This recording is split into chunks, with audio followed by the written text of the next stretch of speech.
हमारे नेत्र, हमारी श्रवण शक्ति, हमारी वाणी बड़ी कीमती है। इन कीमती शरीर को हम क्यों गलत तरीके से इसको अपने जीवन को बेकार करें।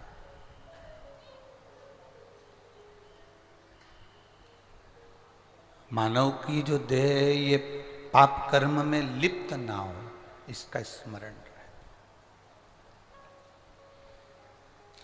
अगर ये मानव की देह पाप कर्म में लिप्त होती है तो फिर मानव का शरीर मिलना बेकार है। पाप से, आग से और सांप से बचने का प्रयास करें। यहां हमारी ब्रह्म कुमारी परिवार की बहनें बैठी हुई हैं। आप कभी ब्रह्म कुमारी आश्रम के अंतर्गत गए होंगे तो वह भी आपको यही चीजें बताती हैं कि हमें पाप से दूर रहना है।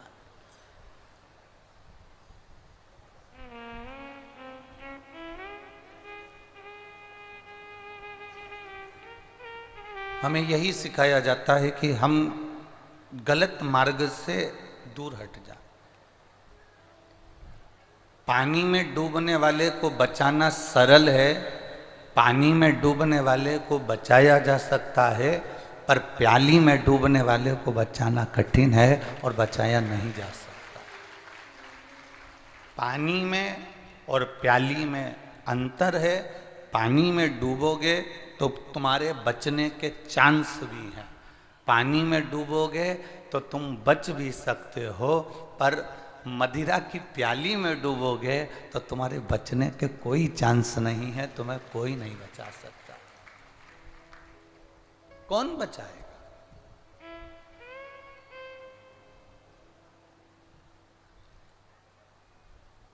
आपकी अविरल भक्ति, आपका विश्वास, आपकी दृढ़ता आपको परमात्मा के करीब में ले जाती है।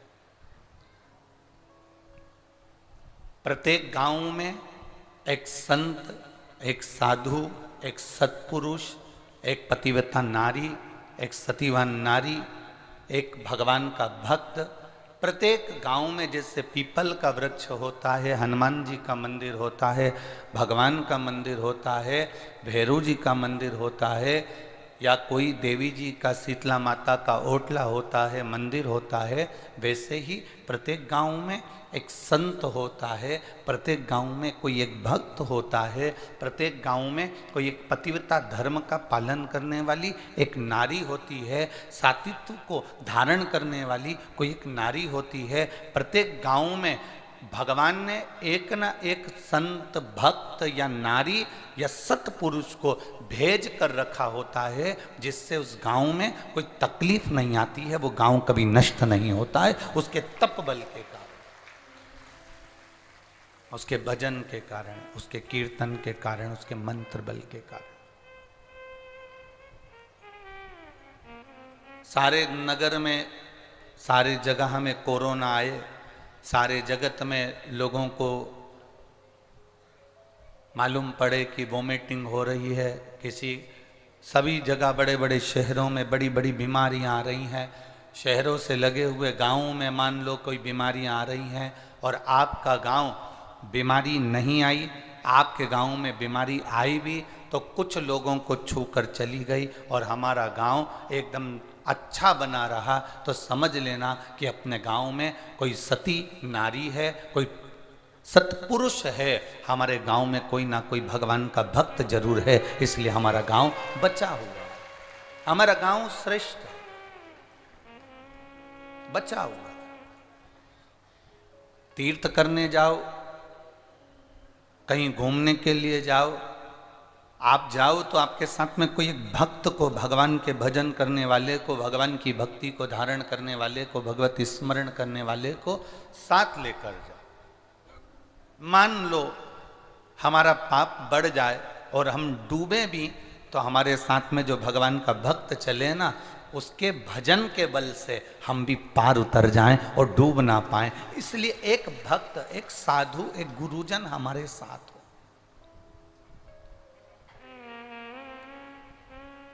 शरीर का काम है वो पाप करवाएगा, शरीर का काम है वो गलत दृष्टि देगा, शरीर का काम है वो गलत जगह पर ले जाएगा, शरीर का काम है वो गलत विचारों को देगा, शरीर का काम है वो गलत सोच भी प्रदान करेगा। पर आपका काम क्या है, आपका कार्य क्या है? भगवत भजन की ओर तल्लीन रहना।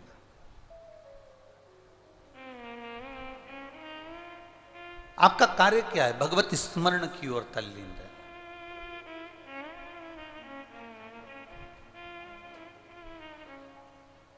शरीर कहेगा कि चलो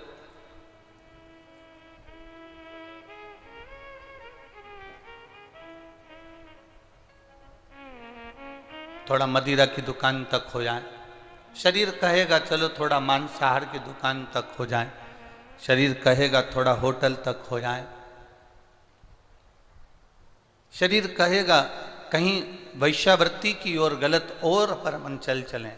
पर इस मन के जाने को आप थोड़ा सा सत्संग के माध्यम से, भजन के माध्यम से, पूजन के माध्यम से रोक सकते हो।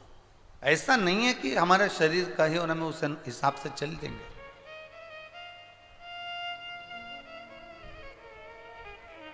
महाराज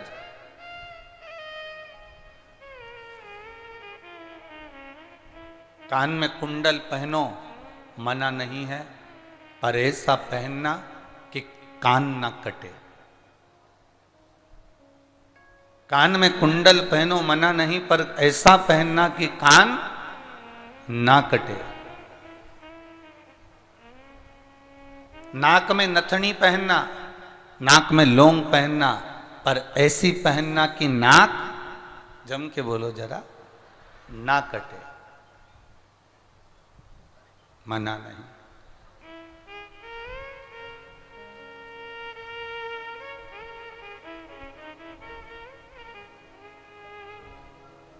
और संसार में खूब रह लो,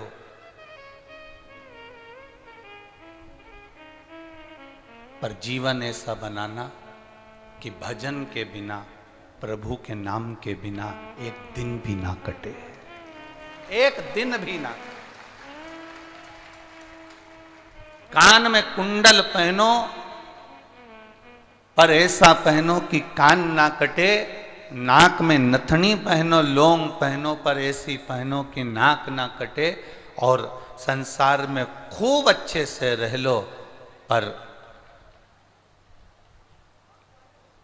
अपने जीवन को ऐसा बनाना कि भगवान के भजन बिना, भगवान के पूजन के बिना, एक लोटा जल के बिना हमारा जीवन ना कटे।